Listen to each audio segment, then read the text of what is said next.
Exercise और अच्छा खाना जैसी चीज़ों के first order consequences time consuming और पेनफुल होते हैं, जबकि सेकंड ऑर्डर कॉन्सिक्वेंसेस शानदार होते हैं।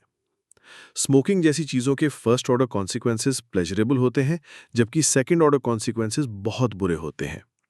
इन्वेस्टर रे डैलियो की ये इनसाइट जिंदगी की सबसे फंडामेंटल चैलेंजेस में से एक के दिल तक पहुंचती है। तुरंत और बाद में होने वाली चीज़ों के बीच का कॉन्फ्लिक्ट। हमारे लगभग सभी बड़े स्ट्रगल्स और सक्सेसेस इस टेंशन को नेविगेट करने की हमारी एबिलिटी पर निर्भर करते हैं। माइंड फोर्ज में आपका स्वागत है। हर दिन आप एक स्ट्रैटेजिस्ट हैं जो अपनी जिंदगी के बैटलफील्ड पर चॉइसेस ले रहे हैं। लेकिन क्या हो अगर आपकी प्राइमरी स्ट्रैटेजी ही फंडामेंटली गलत हो? हम में से ज्यादातर के लिए यह गलत ही है। हमारा डिसीजन मेकिंग का डिफॉल्ट मोड वो है जिसे हम फर्स्ट ऑर्डर थिंकिंग कहते हैं। ये सिंपल है, ये फास्ट है और ये पूरी तरह से इमीडिएट रिजल्ट पर फोकस्ड है। मुझे भूख लगी है, इसलिए मैं ये कुकी खाऊंगा। मैं थक गया हूं, इसलिए मैं जिम स्किप करूंगा। इस इंसान ने मुझे परेशान किया, इसलिए मैं एक तीखा जवाब भेजूंगा। ये सोच इमीडिएट प्रॉब्लम को सॉल्व कर देती है, लेकिन ये कॉन्सिक्वेंसेस के उस कॉम्प्लेक्स वेब को पूरी तरह से इग्नोर कर देती है जो हर एक चॉइस से फैलता है। आज हम उस मेंटल सॉफ्टवेयर को अपग्रेड करने जा रहे हैं। हम एक पावरफुल मेंटल मॉडल इंस्टॉल करने जा रहे हैं जिसे दुनिया के सबसे इफेक्टिव थिंकर्स फ्यूचर को ज्यादा क्लियरली देखने के लिए इस्तेमाल करते हैं। यह है सेकंड ऑर्डर थिंकिंग। ये टाइम के साथ इफेक्ट्स की चेन को आगे तक सोचने की एबिलिटी है। ये एक प्यादा चलने और पूरे चेकमेट सीक्वेंस देखने के बीच का फर्क है। ये पूरा गेम खेलने के बारे में है, ना कि सिर्फ अगली चाल। इस स्किल में महारत हासिल करना सिर्फ मिस्टेक से बचने के बारे में नहीं है। ये उस फ्यूचर को प्रोएक्टिवली बनाने के बारे में है जो आप चाहते हैं। ये किसी भी मोहरे को छूने से पहले ही कॉन्सिक्वेंसेस के पूरे चेस्टबोर्ड को देखने की कला है। तो चलिए खेलना सीखते हैं। एक ट्रैप से बचने के लिए आपको पहले ये रियलाइज करना होगा कि आप उसमें हैं। फर्स्ट ऑर्डर ट्रैप इतना इफेक्टिव इसलिए है क्योंकि ये हमारे ब्रेन की डिफॉल्ट सेटिंग है जो millions of years of evolution से बनी है। फर्स्ट ऑर्डर थिंकिंग सिर्फ किसी एक्शन के इमीडिएट डायरेक्ट कॉन्सिक्वेंस पर विचार करने का प्रोसेस है। ये simplistic cause and effect thinking है। मैं एक्स करता हूं और मुझे वाई मिलता है।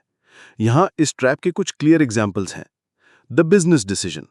एक कंपनी पैसे बचाने के लिए अपना कस्टमर सर्विस बजट काट देती है। फर्स्ट ऑर्डर कॉन्सिक्वेंस, इस क्वार्टर में प्रॉफिट्स बेहतर हुए। एक साफ जीत। The health decision. आप लगातार देर रात तक एक और एपिसोड देखने के लिए जागते हैं। First order consequence, immediate entertainment और प्लेजर। The financial decision. आप एक शानदार वेकेशन के लिए लोन लेते हैं। फर्स्ट ऑर्डर कॉन्सिक्वेंस, एक अमेजिंग यादगार ट्रिप। The social decision. आप एक दोस्त या पार्टनर के साथ एक मुश्किल कॉन्वर्सेशन से बचते हैं।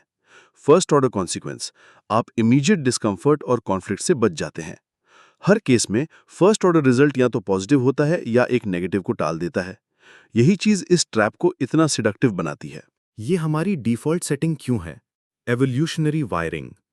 हमारे पूर्वजों के लिए इमीडिएट चीज़ें सबसे ज़रूरी थीं। अभी खाना ढूंढना, अभी एक शिकारी से बचना, रिटायरमेंट के लिए प्लानिंग करने से ज़्यादा इंपॉर्टेंट था। हमारे ब्रेन्स शॉर्ट टर्म सर्वाइवल और रिवॉर्ड को प्रायोरिटाइज करने के लिए वायर्ड हैं। Cognitive ease. Second order thinking मुश्किल काम है। इसे इमेजिनेशन, एब्स्ट्रैक्शन और मेंटल एनर्जी की ज़रूरत होती है। फर्स्ट ऑर्डर थिंकिंग फास्ट और ईजी है। हमारे ब्रेन्स, जो नेचर से लेजी हैं, हमेशा सबसे कम कॉग्निटिव रेजिस्टेंस वाला रास्ता ही प्रेफर करेंगे। The dopamine loop. कई first order rewards, sugar, social media likes, procrastination dopamine का रिलीज ट्रिगर करते हैं, जो डिजायर और रिवॉर्ड का न्यूरोट्रांसमीटर है। ये एक पावरफुल फीडबैक लूप बनाता है जो शॉर्ट टर्म बिहेवियर को रीइंफोर्स करता है, भले ही हम जानते हों कि लॉन्ग रन में ये हमारे लिए बुरा है।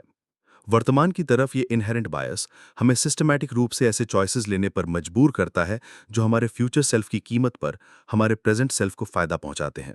ये ट्रैप कोई कैरेक्टर फ्लॉ नहीं है, ये हमारे कॉग्निटिव आर्किटेक्चर का एक फीचर है।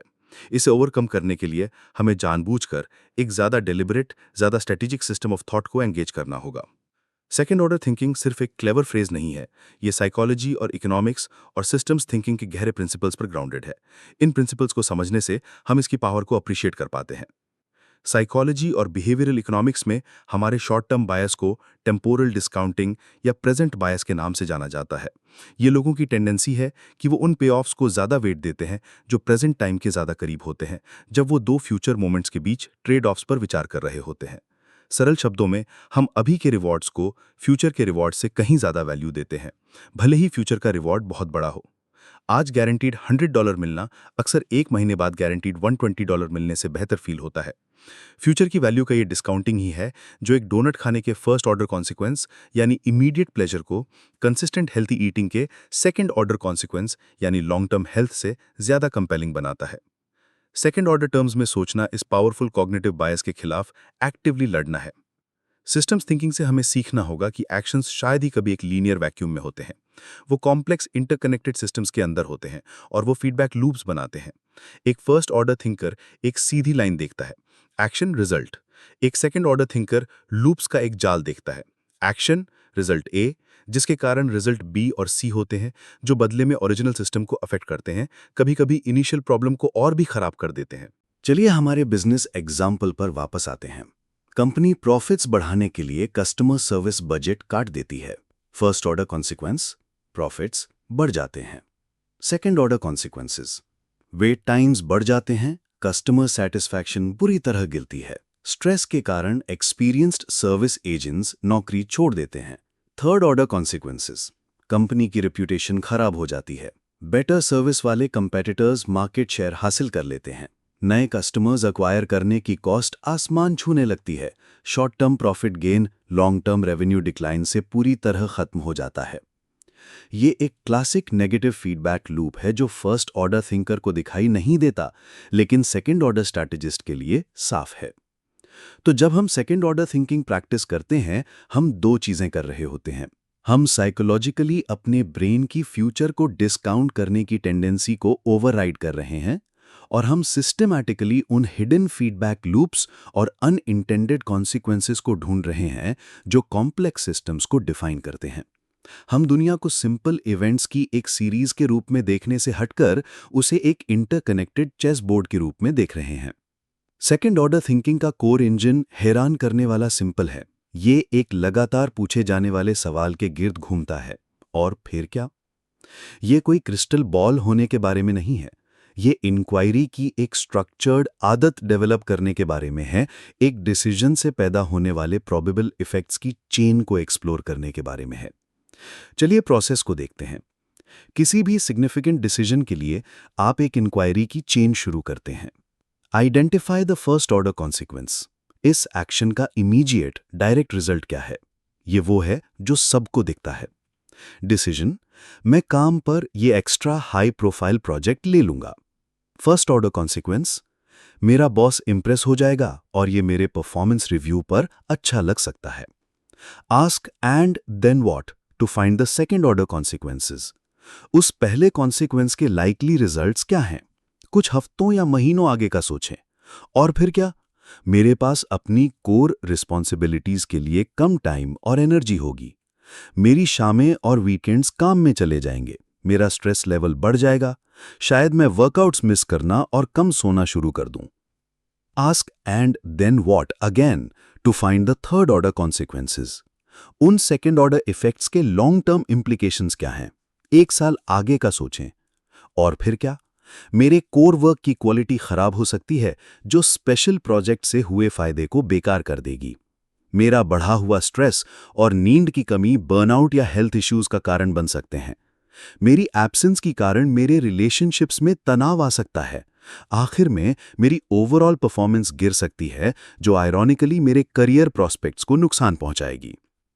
ध्यान दें कि कैसे एक डिसीजन जो फर्स्ट ऑर्डर पर्सपेक्टिव से एक साफ जीत लगता है, वो सेकंड या थर्ड ऑर्डर पर्सपेक्टिव से एक डिजास्ट्रस ट्रैप लग सकता है। इनिशियल डिसीजन जरूरी नहीं है कि गलत हो, लेकिन यह एनालिसिस उसकी असली कीमत बताता है। अब आप एक इन्फॉर्म्ड चॉइस ले सकते हैं। शायद आप प्रोजेक्ट लें, लेकिन कम कोर रिस्पॉन्सिबिलिटीज के लिए निगोशिएट करें।